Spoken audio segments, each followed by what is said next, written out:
Hey guys, how's it going? Welcome to my video. So I'm gonna do this video on this situation I had a couple of days ago on my truck. So basically what happened was I did a lot of going around the other day, like drove around the whole entire day, shopping, went to the gym, etc., etc.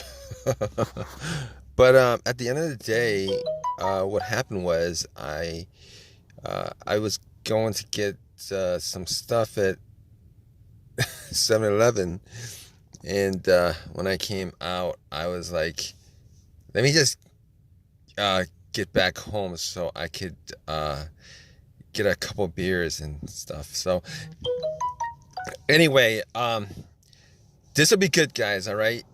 This is I fixed the problem. So all right. So all right. So what happened was my truck would not wouldn't start. It would crank, but it wouldn't start. It cranked a couple of times, but it wouldn't start. Woo. But so I was thinking to myself, oh man, what could be the problem? Because I'm like, I gotta get home, and I gotta get. I was like so thirsty. It was like so hot that day. I was like so thirsty. I'm like, oh my god, I want a couple of beers. That's how thirsty I was. But anyway, I can get it started. So I was like, let me go out and check. Let me go out and check the whatchamacallit. Let me go out and check the light to see whether it was bright or not. But it was a bright and hot day. So anyway, I went out and I checked the light, and it was pretty bright, to be honest with you. Not that I could tell the big difference between how bright it was, but it was very bright. So anyway, I was like, okay, it was bright, so it's probably not the battery, because I did swap out the battery like about, I would say like 6 months ago. I swapped the battery out 6 months ago, and I was like, yeah, it's probably not the battery this time because of the light, of how bright the light was. But I wasn't quite sure of it. So what I did was I actually, um, um, I said to myself, I gotta check out the battery. Okay, I gotta make sure 100% it's not the battery, because that's like the easiest fix, right? You guys, in this situation, it's like it's the easiest fix. It's the easiest fix. So I was like, okay, let me just check out what the battery. So I went to the battery, checked that out, see if there's any kind of corrosion on there, like, right. So the terminals were kind of corroded. With the terminals were kind of corroded. So I was like, okay, it's corroded, but it was tight enough. But I was able to wiggle the terminal off the post, the battery post. So like, I gotta clean this. So I went back. No, I didn't go back to 7-Eleven. But what I did was I got a can of beer. I hate wasting that can of beer, but I poured a can of beer on on the battery post. All right, because there was like a lot of white and bluish stuff on there, so I posted it on there. I poured it on there, and I got a couple of napkins and pretty much just wiped the terminal post and the terminal, the connector. So anyway, I put it back on, and I was like, all right, so it's clean. This will probably solve my issue. You guys are lucky that that'll probably solve your issue. So I was like, okay, let me just try to crank it. Try to crank it, and lo and behold, it did crank, but unfortunately, it didn't start. It was like the same situation, it didn't start. So I was like, you know what? It could still be the battery. Maybe the battery is still low or something like that. And I was like, let me go and get my booster that I bought like 6 months ago that I never used from Walmart. It's a no-co booster. So I got the booster. It was like 75% good. Popped it on, turn it on, and then try to start my car. And guess what, guys? Guess what? Nope, didn't work. Didn't work. Dang it, it didn't work. So it didn't work. So I was like, okay. Okay, that's a situation now, right? Now I got the easiest fix. I could have had the easiest fix. And you guys uh are in this situation, that was the easiest fix, and it didn't do anything. It didn't do anything. But hold up, guys, all right? I'll get to the fix. But it didn't do anything different, actually. So I at that point I could pretty much rule out the battery. I could rule out the battery at that point. So I was thinking to myself, okay, so I could rule out the battery. I could rule out the battery terminals being the issue, dirty battery terminals being the issue. So I was looking at the negative wire. I'm like, the negative wire is the wire, the negative to the it's the ground wire that connects to the negative of the battery to the frame of the car. And you want to check that. I did check that just to make sure that it wasn't corroded, it wasn't disconnected, it wasn't cut, it wasn't broken in any way. Sometimes they do break because the lines. Um, there's a lot of power going through the lines, and sometimes they rust up and they break. But that wasn't the situation here, so I could rule all that stuff out, and you guys could too if you guys got into this situation, to this part. You guys could rule all that stuff out. So I was thinking to myself, what else could it be? So I was like, there could be a lot of things that causes this crank no start situation.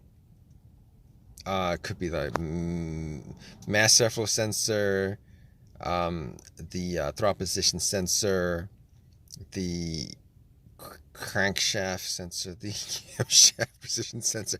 It could be all those things. All right, and more, and more. So I was thinking to myself, every single one of those sensors is connected to everything. Every one of those sensors is connected to a computer, which generates a check engine light if any of the sensors has issues. And I was thinking to myself, is it possible? Because I didn't get a check engine light all day. I haven't had a check engine light on my truck for a long time, like a long time. So I was thinking to myself, all right, so since I didn't have a check engine light all the way up to that point, when my truck broke down, pretty sure it's not any of those things, right? I mean, you think about it, check engine light is connected to all those sensors. Probably none of those things. I could rule out all those things. Those are so many things that I could rule out, guys. Okay, but I did definitely rule out all those things. But I did have an OBD2,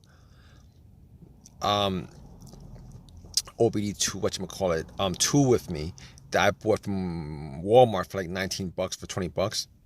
I'm gonna drop a link somewhere. So anyway, I plugged it in just to make sure. And one of the things I was trying to make sure of was that the car's computer was reading my car.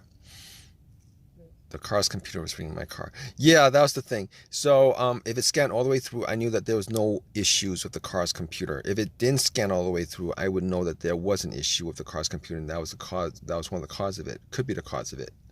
So I plugged it in and I scanned all the way through. I knew that it was probably not one of those things I mentioned, not one of the sensors. So I was like, okay. So I scanned it. It scanned all the way through. It scanned all the way through, and it read it. Everything read it. It scanned, and everything was good. But to be honest with you, thinking about it now, since I took the cable off the battery, any of those sensors that had issues coming up probably wouldn't have come up, considering I erased all of them when I took out the terminals off the battery. But anyway, regardless, I knew that the car's computer had no issues. So I was like, all right. So let's move on. Let's move on to the next thing, because you guys are with me right now. You guys trying to figure out what's wrong with your truck. Let's move on to the next thing, because at that point that, I know at this point that it wasn't one of those things, the computer or whatever. So I was like thinking to myself, I was thinking to myself, okay, at this point, okay, we could pretty much cross off a lot of things. So I'm left with a couple of things that I could pretty much resolve. Okay, what crossed my mind was the key fob. Could be an easy fix for you guys. if your key fob battery is low or whatever. But I did change the key fob battery out like about a month ago. I changed that out, so I know 100% wasn't a key fob. But if you know, if you guys didn't change the battery for a while and you guys had like issues with opening your doors or anything like that, it might be the key fob. So you might want to check that out. Maybe it's an easy fix for you guys where you guys could just change the battery in the key fob and then it starts up. But I knew it wasn't the key fob. So I mean, so I knew at that point it was probably like the fuses of the relays. So I was like, pop the fuse box and fuse section, and I was looking at the fuses and I was like, let me see if there's anything that's burnt, any fuses that are brownish on top, anything that's like kind of whatchamacallit. So I was looking at the fuses and none of them looked like they were burnt. But I didn't have a fuse tester on me, so I couldn't really test it out 100%. So, but I knew there was maybe like 2 situations where I had an issue with the fuse box, but no, not in this situation. It wasn't. I mean, I couldn't tell. I didn't have like a fuse tester with me. I didn't have a fuse tester with me, so I couldn't figure that one out. But it did look good to me, and everything else worked inside the car. So I was like, okay, it's possible there could be a fuel pump, a fuel issue, whatever. I didn't have starter fluid, so I couldn't check 100% whether it was any kind of fuel issue. But anyway, I was like, okay, normally in this situation, if you guys have a fuel pump problem, stay with me, guys, all right? I'll definitely give you like this real quick fix.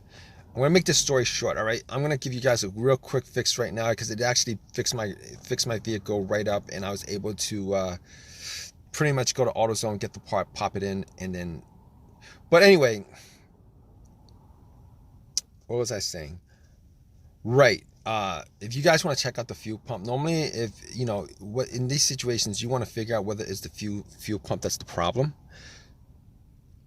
So it'd be great if you guys have like 2 people there, and one would be outside trying to listen to the fuel pump priming, like right next to the gas tank, and somebody would be in the car, you know, trying to turn the car onto the on position, not to the point where it cranks, but to the on position. Because once you get to the point where it cranks, that cranking noise is going to drown out the whizzing sound from the motor of the fuel pump. But it was just me and a bunch of beer and like 6 and then 5 beers. And anyway, I got back in the truck, and I turned everything off. Like the blow motor and the radio and stuff like that. I turned everything off. So and I got back into my truck, and I tried to turn the car to the on position. You know, that's where all the lights on the dash lights up. Got it to that position, and pretty much just sat there and tried to listen to it. Try to see whether I could hear the fuel pump go off, like whizzing sound, some kind of whizzing sound from the fuel pump, and wasn't really able to discern anything. Unfortunately, I wasn't able to discern anything. So I was like, okay, I can't work that out. Can't figure that out. So I'm like, okay, let me just do this the easy way. Let me just get to one of the relays. And I found out what the fuel pump relay was, and I was like, okay, got it right there. So I was like, let me swap it out with another relay. All right, let me swap it out. I'm gonna make this real easy for you guys. If you guys are in this situation, and if none of the other easy fixes that I went through worked for you guys, and you guys are up to this point, hopefully it's not your fuel pump, because if it is, that's a big fix, and that's not gonna get you going. So anyway, I was like, okay, let me find out where there's another relay on that on that board. I found another relay that was the same, so I just swapped them out, and went and tried to start it, and guess what, guys? Boom! It worked. It worked. It worked, guys. So if you guys in this situation, anyway, there was an AutoZone close by. I literally drove, I swapped out the relays and I was able to drive it to AutoZone because one of the relays was to the something, I don't know, but I drove it to AutoZone and I swapped out the relay. I bought another relay for like $15 or whatever, and I popped it back, and it worked. And my truck's working ever since. I mean, that was like a couple of days ago. I've had no issues since. It 100%. If you guys in this situation, that's the quick fix. That is, if your situation is the fuel pump relay, you would be very lucky because the other, outside of everything that I mentioned, the bigger fixes would be a lot more expensive. Like like the fuel pump, it's very expensive. So relatively speaking. So just to make this long story short, it was the fuel pump relay. I hope this has helped you guys out so much. Hope everything works out for you guys. Hope everything is good. As far as you getting your situation, your truck fixed. Anyway, if you guys want to leave a comment in the comment section, please leave a comment in the comment section. Definitely subscribe. Definitely give me a thumbs up, guys. I really appreciate it if this has helped you guys out. What else? All right, guys. Have a good day.